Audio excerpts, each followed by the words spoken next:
Mūzikas akadēmijas vēsturē par uzvarētāju kļuva Samanta.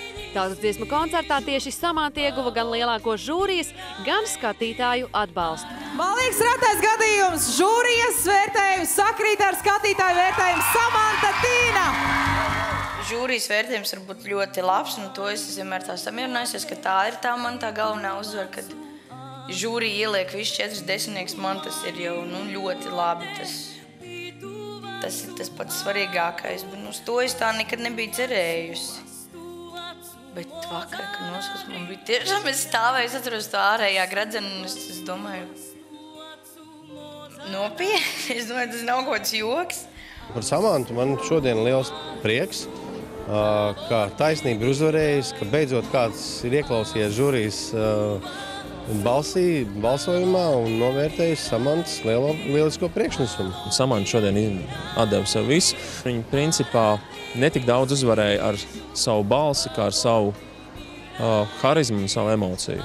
Priekš manis tas ir tiešām ļoti, ļoti liels brīnums, ka viņu, kā tauta ir nobalsojusi atbilstoši priekšnesumam, atbilstoši žūrijas profesionālam vērtējumam, atbilstoši priekšnesumam, idejai, sirdī, emocijai, profesionālismam. Es vienkārši gribu pateikt to, ka pēc šī balsojuma, kad Samanta ieguva šo pirmo vietu, es sāku domāt, ka latvieši spēja jau novērtēt kaut ko labu.